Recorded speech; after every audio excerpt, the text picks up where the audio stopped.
Hello everyone, welcome back to this channel. GKGS এর master class অনেক দিন হয়নি। তোমরা অনেকে কোয়েশ্চেন করছিলে কবে ক্লাস আসবে কবে ক্লাস আসবে।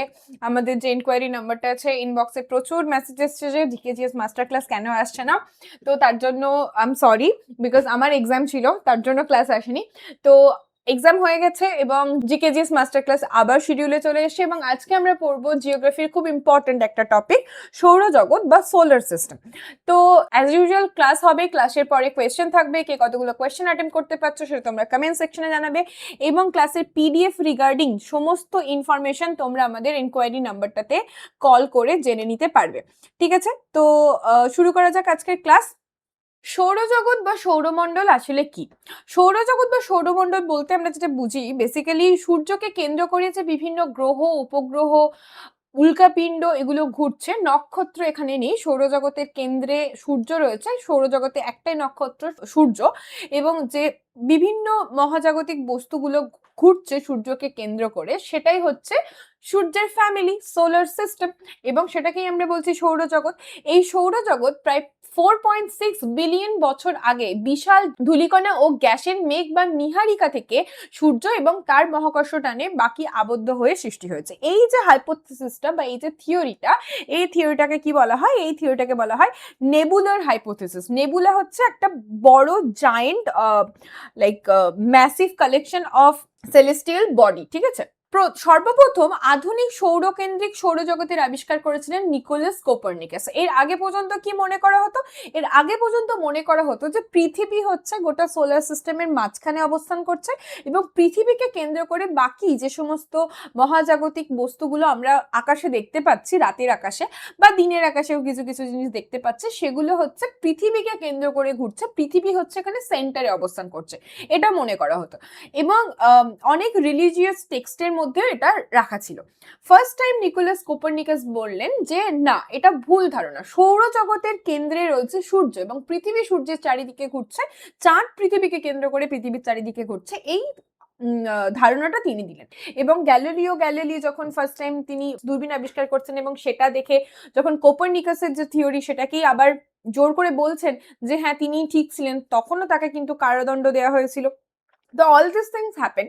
তো মহাকাশ সংক্রান্ত যে বিদ্যা, সেটাকে আমরা বলি কসমোলজি, মানে মহাবিশ্বের উৎপত্তি, গঠন, বিবর্তন, এই যে গোটা টোটাল বিষয়টাকে আমরা বলছি কসমোলজি।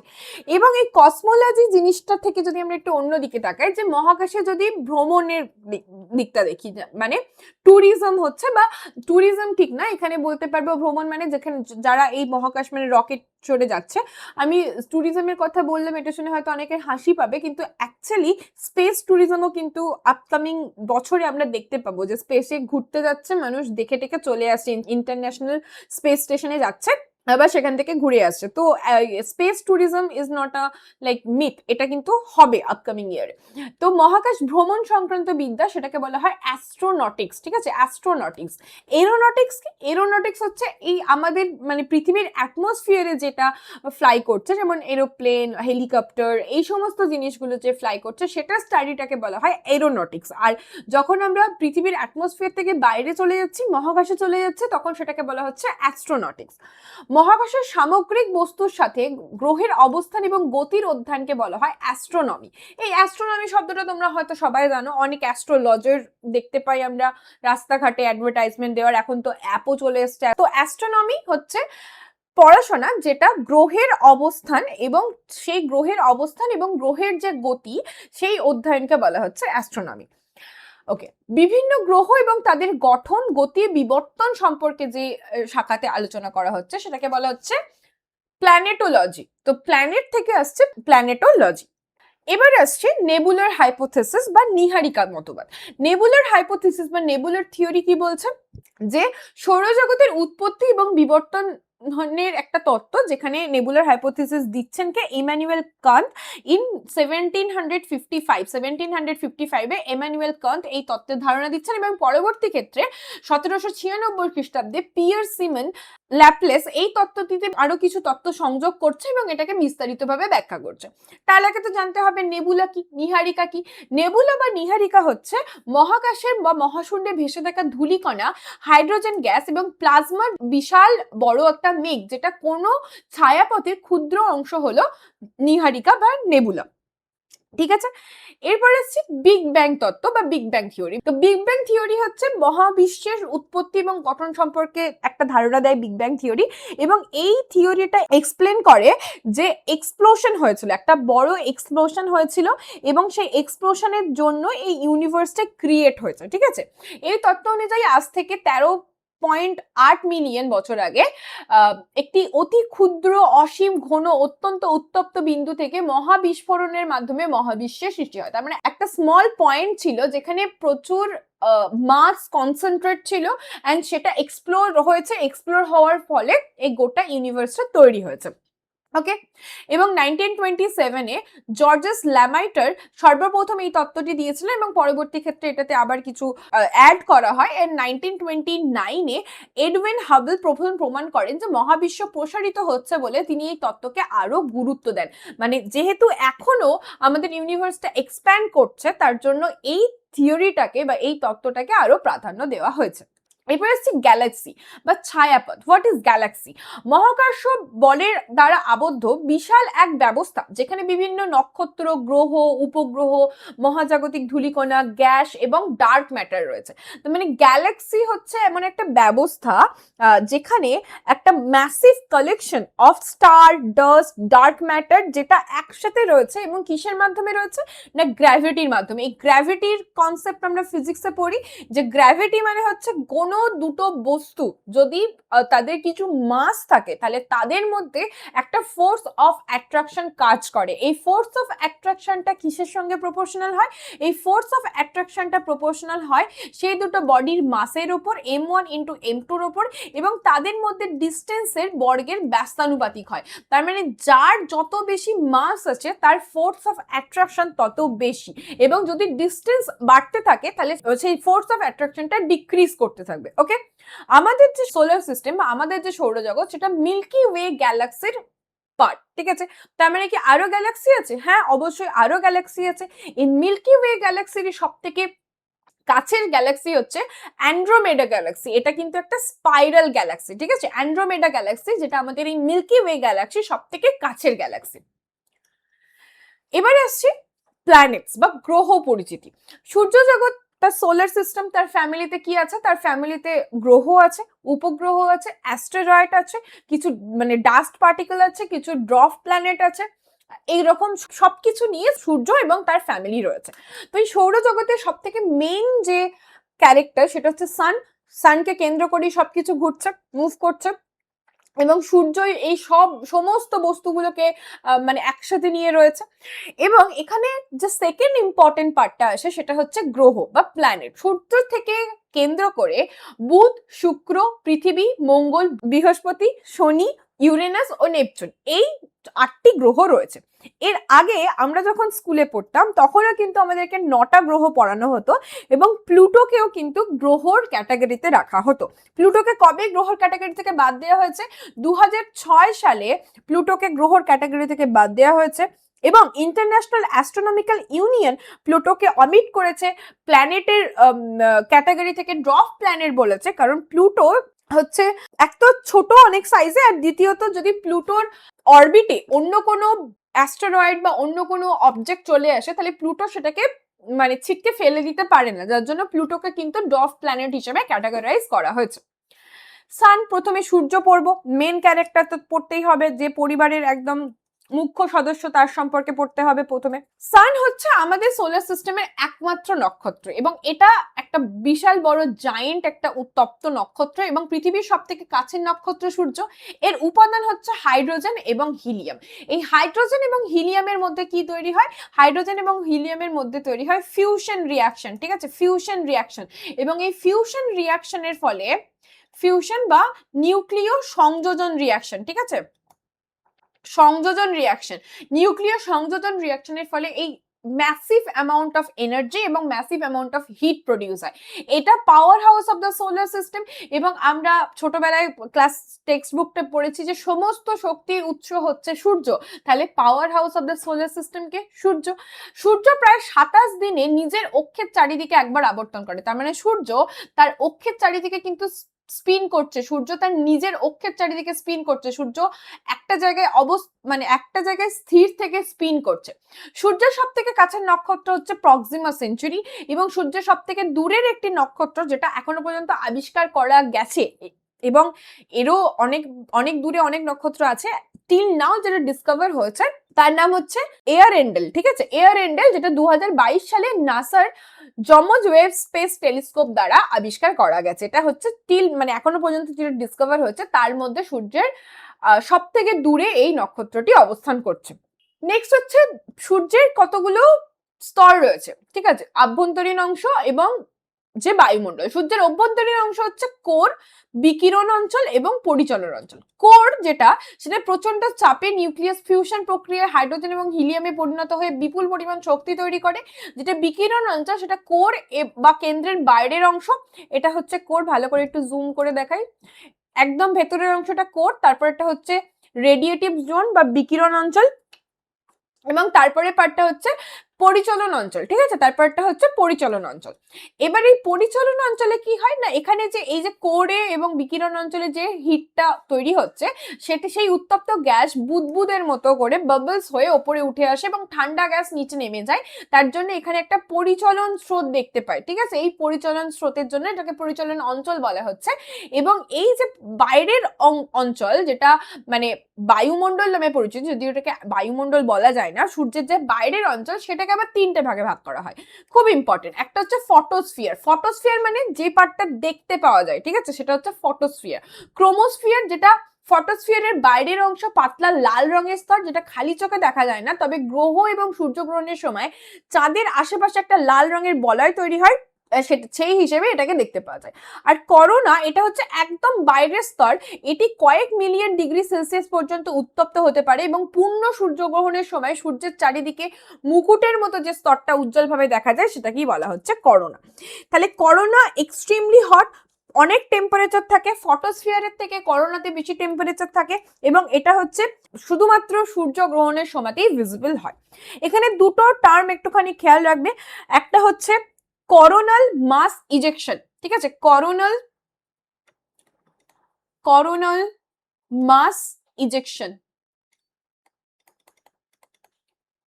এই করোনাল মাস ইজেকশন কি?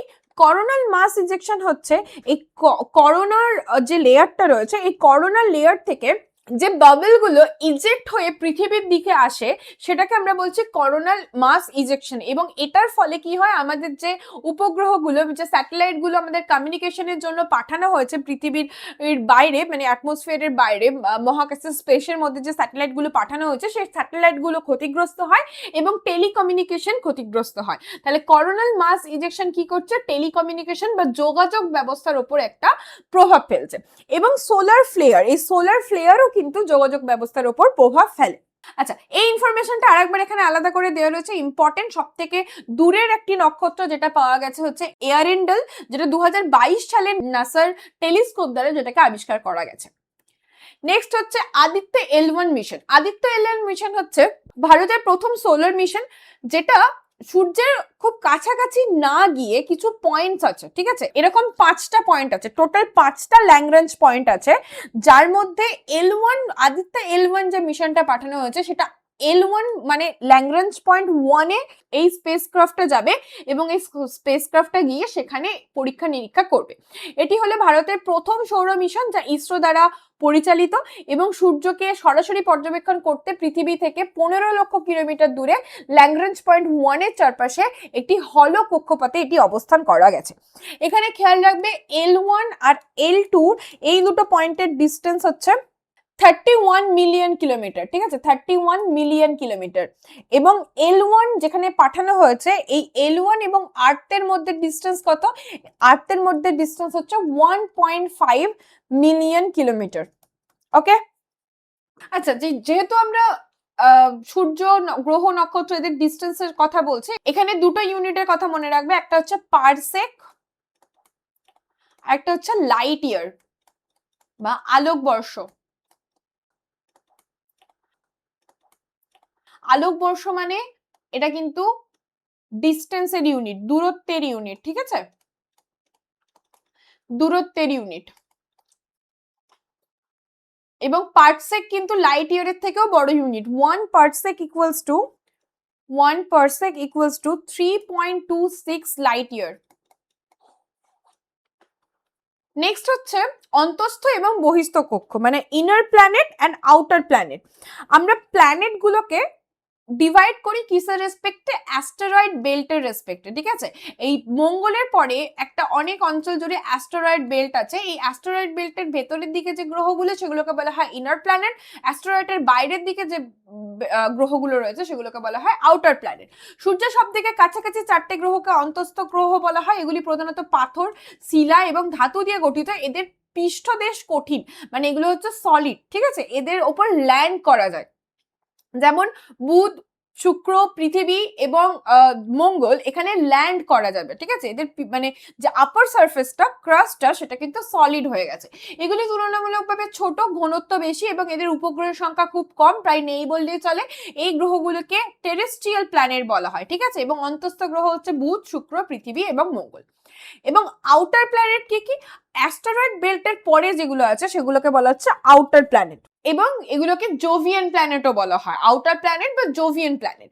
এবং এগুলো ম্যাসিভ হয়, প্রত্যেকটাই ইনার প্ল্যানেটের থেকে সাইজে অনেক বড়, এবং এদের প্রত্যেকটারই কিন্তু রিং আছে। আমরা স্যাটার্নের বা শনির রিংটা সব থেকে বেশি ভিজিবল, কিন্তু এদের প্রত্যেকেরই কিন্তু রিং আছে বাইরে। গ্রহগুলি প্রধানত হাইড্রোজেন, হিলিয়াম গ্যাস দিয়ে গঠিত। গ্রহগুলি আকারে অত্যন্ত বিশাল, ঘনত্ব কম, কারণ এদের যে সারফেসটা এটা কিন্তু এখনো সলিড হয়নি, এটা কিন্তু গ্যাস আছে, ঠিক আছে। এদের সারফেসটা কিন্তু সলিড হয়নি। বরফ এবং ধূলিকণার বলয় বা রিং রয়েছে, এবং এদের উপগ্রহের সংখ্যা অনেক বেশি। বহিস্থ গ্রহগুলি হলো বৃহস্পতি, শনি, ইউরেনাস এবং Neptune. Jupiter, Saturn, Uranus, Neptune. এদেরকে জোভিয়ান প্ল্যানেটও বলা হয়। কেন জোভিয়ান প্ল্যানেট বলা হয়?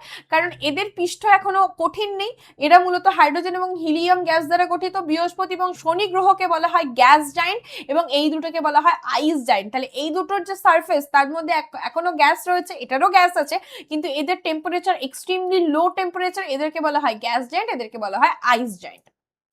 এবারে আসছি ফার্স্ট যে প্ল্যানেট, মার্কারি।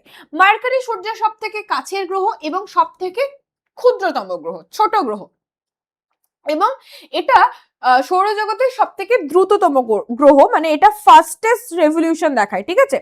রেভলিউশন আর রোটেশন। রেভলিউশন মানে একটা গ্রহ সূর্যকে প্রদক্ষিণ করছে পুরোটা, সেটাকে আমরা বলছি রেভলিউশন, বার্ষিক গতি। আর আর্নিক গতি মানে একটা গ্রহ তার অক্ষের চারপাশে যে ঘুরছে সেটাকে বলা হচ্ছে আর্নিক গতি। বার্ষিক গতি হচ্ছে রেভলিউশন। রেভলিউশন টার্মটা তো তোমরা শুনেছো। আর রোটেশন মাত্র 88 ডেজে একবার প্রদক্ষিণ করে, এবং আবর্তনকালের সময় হচ্ছে 59 ডেজ, মানে ওই 58.6 ডেজ মতো। এটা মানে এটা হচ্ছে আর্নিক গতি, তার মানে রেভলিউশন হতে এর যত সময় লাগছে তার থেকে কম রোটেশনে লাগছে, বাট স্টিল এটা অনেক বেশি। মানে আমাদের যেটা 24 আওয়ার্স সেটা এর কাছে হচ্ছে 49 ডেজ, আর আমাদের যেটা 365 ডেজ সেটা এর কাছে হচ্ছে 88 ডেজ। সূর্য থেকে দূরত্ব হচ্ছে 5,40,00,000 কিলোমিটার, কোনো উপগ্রহ নেই। ভেনাস সৌরজগতের উজ্জ্বলতম এবং উষ্ণতম গ্রহ। কেন? বুধ কাছে থাকা সত্ত্বেও উষ্ণতম নয়, কিন্তু ভেনাস বুধের থেকে দূরে রয়েছে, বাট স্টিল হটেস্ট প্ল্যানেট। কেন? কারণ এই যে ভেনাস, এর চারপাশে রয়েছে সালফিউরিক অ্যাসিডের ক্লাউড, H2SO4 এর ক্লাউড। আর H2SO4 এর এই থিক ক্লাউড থাকার জন্য এর হিট ক্যাপাসিটি অনেক বেশি, যার জন্য বুধের থেকে কিন্তু শুক্র হচ্ছে বেশি গরম বা উত্তপ্ত। এটা হচ্ছে হটেস্ট গ্রহ। এটাকে পৃথিবীর টুইন প্ল্যানেট বলা হয়, এবং এই গ্রহ শুকতারা বা সন্ধ্যা তারা নামেও পরিচিত। সৌরজগতে এর দিনের দৈর্ঘ্য সব থেকে বেশি, তার মানে এটা স্লোয়েস্ট রোটেশন দেখাচ্ছে, স্লোয়েস্ট রোটেশন। এবং কতদিন? 243 ডেজ, মানে আমাদের যেটা 24 আওয়ার, সবসময় কম্পেয়ার করে করে পড়বে তাহলে বুঝতে সুবিধা হবে। আমাদের যেটা 24 আওয়ার সেটা এর কাছে 243 ডেজ। এবং শুক্র গ্রহ বিপরীতমুখী ঘূর্ণন করে, মানে পূর্ব থেকে পশ্চিমে ঘোরে। শুক্র এবং ইউরেনাস এই দুটো গ্রহ যেটা পূর্ব থেকে পশ্চিমে ঘোরে, মানে ইস্ট থেকে ওয়েস্টে রোটেট করে, রোটেশনটা ইস্ট থেকে ওয়েস্টে রোটেট করে। বাকি সমস্ত গ্রহ কিন্তু ওয়েস্ট থেকে ইস্টে রোটেট করে, ঠিক আছে। এর কোনো উপগ্রহ নেই এবং এটা সূর্য থেকে প্রায় 10,82,00,000 কিলোমিটার দূরে অবস্থান করছে এবং পরিক্রমণের টাইম হচ্ছে 225 ডেজ, মানে আমাদের যেটা 365 ডেজ, এর কাছে সেটা 225 ডেজ। পৃথিবী একমাত্র গ্রহ যেখানে প্রাণের অস্তিত্ব রয়েছে, মহাকাশ থেকে নীল রঙের দেখায় তাই নীল গ্রহ বলা হয়। সৌরজগতে পৃথিবীর দিনের দৈর্ঘ্য হচ্ছে সব থেকে কম। আবর্তনের সময় হচ্ছে 23 ঘন্টা 56 মিনিট 4 সেকেন্ড এবং পরিক্রমণের সময় হচ্ছে 356 দিন 5 ঘন্টা 48 মিনিট 47 সেকেন্ড। তার মানে এই যে এক্সট্রা অ্যাপ্রক্সিমেটলি 6 ঘন্টা, এই 6 ঘন্টাটা 4 বছর অন্তর হয়ে যাচ্ছে 24 আওয়ার্স। তাহলে একটা দিন 4 বছর পর পর অ্যাড হচ্ছে, যেটাকে আমরা বলছি লিপ ইয়ার। সূর্য থেকে দূরত্ব 15 কোটি কিলোমিটার। সূর্য থেকে পৃথিবীতে আলো পৌঁছাতে সময় লাগে 500 সেকেন্ড বা 8 মিনিট 20 সেকেন্ড। একটি মাত্র উপগ্রহ রয়েছে যার নাম হচ্ছে চাঁদ। চাঁদ থেকে প্রতিফলিত হয়ে পৃথিবীতে আলো পৌঁছায় প্রায় 1.26 থেকে 1.3 সেকেন্ড সময় লাগে। চাঁদের নিজস্ব কোনো আলো নেই, সূর্যের আলোতে আলোকিত হয় অবভিয়াসলি। চন্দ্র মিশন, চন্দ্রয়ান মিশন। চন্দ্রযান ইসরো দ্বারা পরিচালিত ভারতের চন্দ্র অভিযান প্রকল্প এবং যেটি চাঁদের ভূপৃষ্ঠে বৈজ্ঞানিক পরীক্ষা নিরীক্ষা চালানো এবং চাঁদের গঠন, খনিজ সম্পদ ও জল বা বরফের উপস্থিতির সম্পর্কে তথ্য সংগ্রহ করা এর হচ্ছে প্রধান কাজ। চন্দ্রয়ান 1 যেটা 2008 সালে লঞ্চ করা হয়েছিল এবং সেই সময় ডক্টর জি মাধবন নায়ারের নেতৃত্বে এটি পরিচালিত হয়েছিল এবং এই মিশনের অধীনে অরবিটারের সাহায্যে চাঁদের মাটিতে জলের উপস্থিতির প্রমাণ করা হয়। চন্দ্রয়ান 2 যেটা 2019 সালে এবং এর লক্ষ্য ছিল চাঁদের দক্ষিণ মেরুতে ল্যান্ড করা, মেরুতে ল্যান্ডার এবং রোভার নামানো এবং অরবিটারই সফলভাবে কাজ করলেও ল্যান্ডার বিক্রম চাঁদের পৃষ্ঠে বিধ্বস্ত হওয়ায় অবতরণ প্রকল্পটি এটি সফল হয়নি। তাই ইসরোর তৎকালীন চেয়ারপারসন ছিলেন কে সিবনের সামগ্রিক নেতৃত্বে এই অভিযানটি হয়েছিল। চন্দ্রয়ান 3 যেটা 23 আগস্ট 2023 সালে ভারতের চন্দ্রয়ান 3 বিক্রম ল্যান্ডার যাদের দক্ষিণ মেরুতে সফলভাবে ল্যান্ড করেছে এবং ভারত হচ্ছে প্রথম যেটা চাঁদের সাউথ পোলে অবতরণ হয়েছে। আমরা চাঁদের সবসময় একটা সাইডই দেখতে পাই, ঠিক আছে, ফার সাইডটা আমরা চাঁদের দেখতে পাই না। তো এই ফার সাইডে কিন্তু যে ল্যান্ডার সেটা ল্যান্ড করেছে এন্ড রোভারের নাম হচ্ছে প্রজ্ঞান এবং চাঁদের মাটি এবং বায়ুমণ্ডল নিয়ে গুরুত্বপূর্ণ তথ্য সংগ্রহ করে এই অভিযানের নেতৃত্ব দিয়েছিলেন চেয়ারপারসন এস সোমনাথন। এখানে নামটা ঢুকে গেছে, ঠিক আছে, এস সোমনাথন, পিডিএফ এ টিক করে দেবো। এরপর আসছি মার্স বা মঙ্গল। পৃথিবীর মতো তাপমাত্রা এবং তাই প্রাণের খোঁজ চলছে এখানে। প্রচুর পরিমাণে ফেরাস অক্সাইড থাকে, এটাকে দেখতে লাল রঙের লাগে তাই একে লাল গ্রহ বলা হয়। এবং অলিম্পাস পম্পাস সৌরজগতের বৃহত্তম আগ্নেয়গিরি এবং উচ্চতম পর্বতশৃঙ্গ মঙ্গল গ্রহেই অবস্থিত। মঙ্গল গ্রহের দিনের দৈর্ঘ্য পৃথিবীর দৈর্ঘ্যের সমান। আবর্তনের সময় হচ্ছে 24 ঘন্টা 37 মিনিট। পরিক্রমণের সময় হচ্ছে 687 দিন। সূর্য থেকে দূরত্ব 22,08,00,000 কিলোমিটার। দুটি উপগ্রহ রয়েছে, ফোবস এবং ডিমাস, এবং সৌরজগতের সবথেকে বড় এবং সর্বোচ্চ আগ্নেয়গিরি অলিম্পাস মন্স মঙ্গল গ্রহে অবস্থান করছে। মঙ্গল গ্রহে বিশাল আকৃতির নকটিস আগ্নেয়গিরির সন্ধান পাওয়া যায় 2024 সালে। মঙ্গল গ্রহের পরে কি রয়েছে? অ্যাস্টেরয়েড বেল্ট রয়েছে এবং তারপরের যে গ্রহ সেটার নাম হচ্ছে বৃহস্পতি, যেটা সৌরজগতের সবথেকে বৃহত্তম গ্রহ এবং রোমান দেবতা জুপিটারের নাম অনুসারে এর নাম রাখা হয়েছে। এর অপর নাম হচ্ছে দ্য কমেট ডিস্টার্বার, ঠিক আছে। এই গ্রহের রেড স্পট দেখা যায়, এই যে স্পটটা দেখতে পাচ্ছ গ্রেট রেড স্পট দেখা যায়। সৌরজগতের গ্রহগুলির মধ্যে এটির দিন সব থেকে ছোট, মানে এর রোটেশনে সব থেকে কম টাইম লাগে, ঠিক আছে, রোটেশনে এর সব থেকে কম টাইম লাগে। কত টাইম লাগে? 9 ঘন্টা 50 মিনিট এবং পরিক্রমণের সময় হচ্ছে 11.86 ইয়ার্স এবং সূর্য থেকে এটা প্রায় 77.8 কোটি কিলোমিটার দূরে রয়েছে। উপগ্রহ 95টি, এর সংখ্যাটা চেঞ্জ হতে থাকে। নাসা প্রায় নতুন নতুন উপগ্রহ ইনভেন্ট করে এবং নাম্বারটা বাড়তেই থাকে। যেমন হচ্ছে গ্যানিমেড ইম্পর্টেন্ট, ইউরোপা ইম্পর্টেন্ট এবং ক্যালিস্টো এটাও ইম্পর্টেন্ট। বৃহস্পতির 4টে বৃহত্তম উপগ্রহগুলির মধ্যে গ্যানিমেড হচ্ছে সব থেকে বড় এবং আয়ো, ইউরোপা, গ্যানিমেড, ক্যালিস্টো এই 4টি উপগ্রহকে একসঙ্গে গ্যালিলিয়ান উপগ্রহ বলা হয়, কারণ গ্যালিলিও তার দূরবীন দিয়ে এই 4টি উপগ্রহর প্রথম পর্যবেক্ষণ করেছিলেন, তার জন্য এটাকে গ্যালিলিয়ান উপগ্রহ বলা হয়, যেটা তিনি 1610 খ্রিস্টাব্দে প্রথম পর্যবেক্ষণ করেছিলেন। বৃহস্পতি গ্রহের উপগ্রহ ক্যালিস্টোতে 2024 সালে ওজোন গ্যাসের সন্ধান পাওয়া গেছে। স্যাটার্ন বা শনি সৌরজগতের এই গ্রহ ঘনত্ব সব থেকে কম, ধূলিকণা, বরফ, পাথরের টুকরো সহ উজ্জ্বল বলয় রয়েছে এবং আবর্তনের সময় প্রায় 10 ঘন্টা 37 মিনিট এবং পরিক্রমণের সময় হচ্ছে 29.46 বছর। ঠিক আছে, সূর্য থেকে দূরত্ব 143 কোটি 30 লক্ষ কিলোমিটার। শনি গ্রহের সর্বাধিক উপগ্রহ রয়েছে, যেমন টাইটান হচ্ছে সব থেকে বড় উপগ্রহ। থ্যানোসের বাড়ি নাকি টাইটান? নাও ইউরেনাস হচ্ছে সব থেকে শীতলতম গ্রহ, সব থেকে কুলেস্ট, দেখেও লাগছে কুল টোন। মিথেন গ্যাস রয়েছে, তাই জন্য একে সবুজ রঙের দেখায়, ব্লু রঙের নয় কিন্তু সবুজ রঙের দেখতে লাগে একে, এবং তাই একে সবুজ গ্রহ বলা হয়। এবং প্ল্যানেট অন ইট সাইড, মানে এটা এর যে অক্ষ রয়েছে, অ্যাক্সিস রয়েছে, সেই অ্যাক্সিসে কিন্তু টিল্ট হয়ে আছে, এবং কতটা টিল্ট হয়ে আছে? প্রায় 98 ডিগ্রি টিল্ট হয়ে আছে, তাই জন্য এটাকে রোলিং প্ল্যানেট বলা হয়। ঠিক আছে, রোলিং প্ল্যানেট বলা হয়। মানে অন্য গ্রহগুলো এইরকম ঘোরে, তো এরকম ঘোরে, আর এটা এই যে অক্ষটা এটা টিল্ড হয়ে আছে পুরো একদম, মানে 98 ডিগ্রি টিল্ড, মানে এটা যদি পয়েন্ট হয় তাহলে 98 ডিগ্রি এরকম টিল্ড হয়ে আছে, তার মানে এটা এই বরাবর ঘুরছে বা এই বরাবর ঘুরছে, তো রোলিং প্ল্যানেট বলা হয় তার জন্য। সূর্য থেকে দূরত্ব 287 কোটি কিলোমিটার, উপগ্রহ 27টি উল্লেখযোগ্য হচ্ছে মিরান্ডা, টাইটানিয়া, ওবেরন, এরিয়েল, অ্যাম্ব্রিয়েল ইত্যাদি। নেপচুন, মিথেন এবং হিলিয়াম গ্যাস বেশি থাকা এটাকে নীল রঙের দেখায়, এবং এই গ্রহে গ্রেট ডার্ক স্পট দেখতে পাওয়া যায়। আবর্তনের সময় 17 ঘন্টা 14 মিনিট, পরিক্রমণের সময় 165 বছর, এবং এটা সূর্য থেকে সব থেকে দূরে অবস্থান করছে নেপচুন।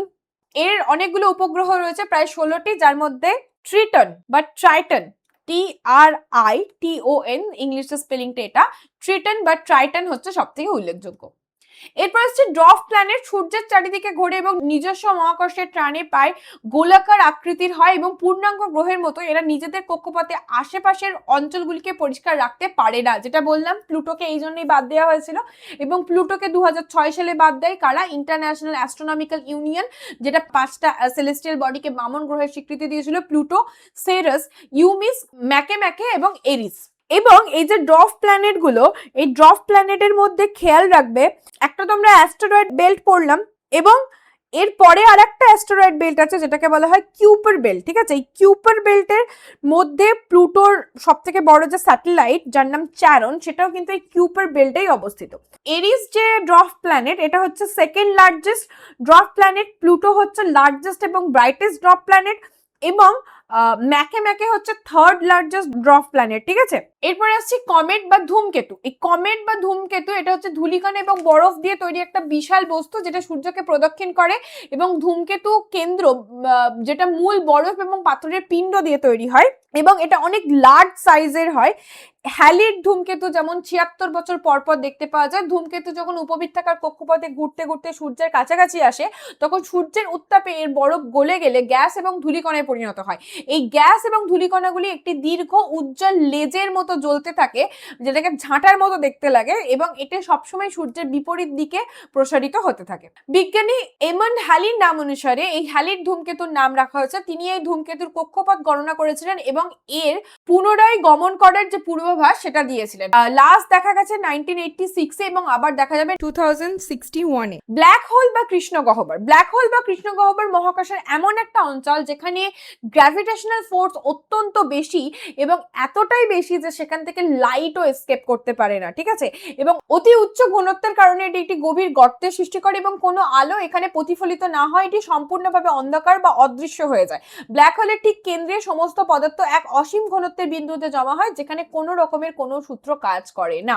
1783 খ্রিস্টাব্দে বিজ্ঞানী জন মিসেল প্রথম এই মহাবিশ্বে ব্ল্যাক হোলের ধারণা দেন, এবং পরবর্তী ক্ষেত্রে 1796 খ্রিস্টাব্দে বিজ্ঞানী পিয়েরে সাইমন ল্যাপস এই মতবাদ প্রকাশ করেন, এবং 1916 খ্রিস্টাব্দে অ্যালবার্ট আইনস্টাইনের সাধারণ আপেক্ষিকতার তত্ত্বের উপর ভিত্তি করে জার্মান জ্যোতির্বিজ্ঞানী কার্ল সোয়ার্জফিল্ড ব্ল্যাক হোলের গাণিতিক সমাধান বের করে, এবং 1967 খ্রিস্টাব্দে বিজ্ঞানী হুইলার সর্বপ্রথম ব্ল্যাক হোল শব্দটি ব্যবহার করেন। আইনস্টাইনের যে স্পেশাল থিওরি অফ রিলেটিভিটি রয়েছে, সেটা একটা পলিনোমিয়াল ফাংশন, মানে সেটার অনেকগুলো সলিউশন হতে পারে, তার মধ্যে একটা সলিউশন হচ্ছে ব্ল্যাক হোল। এবার আসি question answer section. Question number 1, nebular theory কে দিয়েছিলেন? সঠিক উত্তর হচ্ছে এখানে option A, Immanuel Kant. Next question, big bang theory কে দিয়েছিলেন? বিগ ব্যাং থিওরি দিয়েছিলেন জর্জ ল্যামাইটার। সূর্যের সব থেকে কাছের নক্ষত্র কোনটি? সূর্যের সব থেকে কাছের নক্ষত্র হচ্ছে প্রক্সিমা সেঞ্চুরি। এই যে রিগাল নক্ষত্রটা দিয়েছে, এটা অ্যাকচুয়ালি কনসোলেশন পড়ি আমরা, নক্ষত্র মণ্ডল। সেই কনসোলেশনের মধ্যে একটা খুব ইম্পর্টেন্ট কনসোলেশন হচ্ছে ওরিয়ন কনসোলেশন, ঠিক আছে? এই ওরিয়ন কনসোলেশন, যেটাকে আমরা বলি বাংলাতে কালপুরুষ, এই ওরিয়ন কনসোলেশনের সব থেকে ব্রাইটেস্ট স্টার হচ্ছে রিগাল, ঠিক আছে? দ্য ব্রাইটেস্ট স্টার, আমি ইংলিশে লিখছি, brightest star of Orion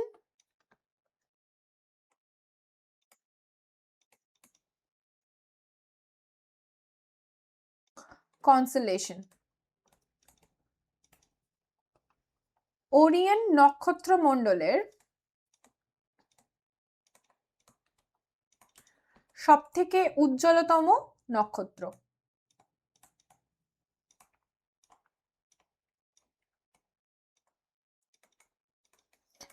যেমন ক্যাসিওপিয়া যে নক্ষত্র মণ্ডলটি রয়েছে,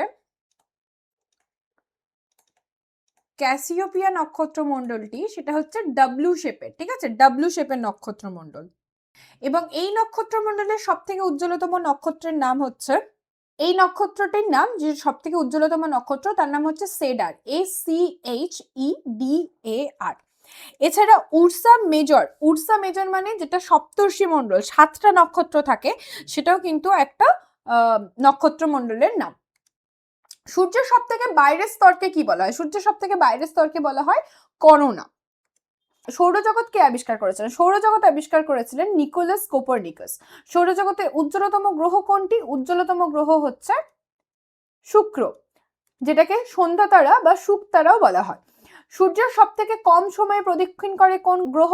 সঠিক উত্তর হচ্ছে বুধ, সব থেকে কম টাইমে সূর্যকে প্রদক্ষিণ করে। সৌরজগতের কোন দুটি গ্রহ বিপরীতমুখী ঘূর্ণন অর্থাৎ পূর্ব থেকে পশ্চিম দিকে ঘোরে? বিপরীতমুখী ঘূর্ণন দেখতে পাওয়া যায় শুক্র এবং ইউরেনাসের ক্ষেত্রে। এবং ইউরেনাসকে কি বলা হয়? ইউরেনাসকে বলা হয় রোলিং প্ল্যানেট, কারণ এটা তার অ্যাক্সিসের সঙ্গে 98 ডিগ্রি অ্যাঙ্গেল করে থাকে, তার জন্য। সৌরজগতের নীল গ্রহ কাকে বলা হয়? পৃথিবীকে বলা হয় সৌরজগতের নীল গ্রহ। সৌরজগতের শীতলতম গ্রহ কোনটি? শীতলতম গ্রহ হচ্ছে ইউরেনাস। গ্রেট রেড স্পট কোন গ্রহে দেখা যায়? গ্রেট রেড স্পট দেখা যায় বৃহস্পতিতে। সৌরজগতের বৃহত্তম উপগ্রহ কোনটি? বৃহত্তম উপগ্রহ হচ্ছে গ্যানিমেড। এই গ্যানিমেড কার উপগ্রহ? কমেন্ট সেকশনে বলবে। নেক্সট হচ্ছে সৌরজগতের বৃহত্তম বামন গ্রহ বা ড্রফ প্ল্যানেট কোনটা? প্লুটো, অপশন ডি হচ্ছে সঠিক উত্তর। হ্যালির ধূমকেতু কত বছর অন্তর দেখা যায়? হ্যালির ধূমকেতু 76 বছর অন্তর দেখা যায়। সৌরজগতের সব থেকে দ্রুতগামী গ্রহ কোনটা? দ্রুতগামী মানে ফাস্টেস্ট রেভলিউশন দেখায় কোন গ্রহ? ফাস্টেস্ট রেভলিউশন দেখায় বুধ। গ্রেট ডার্ক স্পট কোন গ্রহে দেখা যায়? গ্রেট ডার্ক স্পট দেখতে পাওয়া যায় নেপচুনে। কোন গ্রহকে শুকতারা বা সন্ধ্যা তারা বলা হয়? শুক্র গ্রহকে বলা হয়। সৌরজগতের কোন গ্রহের উপগ্রহ নেই? বুধ এবং শুক্রর কোনো উপগ্রহ নেই। মহাবিশ্বে ব্ল্যাক হোলের ধারণা কে দিয়েছিলেন? ব্ল্যাক হোলের ধারণা দিয়েছিলেন জন মিসেল। নিম্নের কোনটি সৌরজগতের গ্যাসীয় গ্রহ বা জোভিয়ান গ্রহ নয়? জোভিয়ান গ্রহ নয় হচ্ছে বুধ, ইউরেনাস, নেপচুন, শনি এবং বৃহস্পতি, এগুলো হচ্ছে জোভিয়ান গ্রহ। সৌরজগতের কোন গ্রহের উপগ্রহ সব থেকে বেশি? সব থেকে বেশি রয়েছে বৃহস্পতির উপগ্রহ। কোন গ্রহকে a planet on its side বা রোলিং প্ল্যানেট বলা হয়? একটু আগেই দেখলাম ইউরেনাসকে বলা হয়। সৌরজগতের ক্ষুদ্রতম গ্রহ কোনটি? সৌরজগতের ক্ষুদ্রতম গ্রহ হচ্ছে বুধ। নিম্নলিখিত কোনটি বামন গ্রহের উদাহরণ নয়? বামন গ্রহের উদাহরণ নয় হচ্ছে ফোবস, কারণ ফোবস হচ্ছে একটি উপগ্রহ। কার উপগ্রহ? মঙ্গলের উপগ্রহ। কোন গ্রহের ঘনত্ব সব থেকে কম? গ্রহের ঘনত্ব কম হচ্ছে শনি বা স্যাটার্নের। 25 কোয়েশ্চেন আমরা ডিসকাস করলাম এবং সাথে গোটা সৌরজগৎটা ডিসকাস করলাম। কে কতগুলো উত্তর করতে পারলে সেটা তোমরা কমেন্ট সেকশনে জানাবে। পিডিএফ রিগার্ডিং সমস্ত ইনফরমেশন তোমরা আমাদের এই এনকোয়ারি নাম্বারটাতে হোয়াটসঅ্যাপ করে বা ফোন করে জানতে পারো। এবং আমাদের Telegram channel GK GS by Rohit, সেখানে সমস্ত ক্লাসের আপডেট এবং পিডিএফ এর আপডেট সব কিছু পাবে। এবং আমাদের যে হোয়াটসঅ্যাপ চ্যানেলটা ওপেন করা হয়েছে সেখানেও তোমরা জয়েন হয়ে যেও, তার লিঙ্ক তোমরা ডেসক্রিপশনে পেয়ে যাবে। দেখা হবে নেক্সট ক্লাসে, ততক্ষণ পর্যন্ত জানিও কে কতগুলো উত্তর করতে পারলে এবং ক্লাসটা কেমন লাগলো।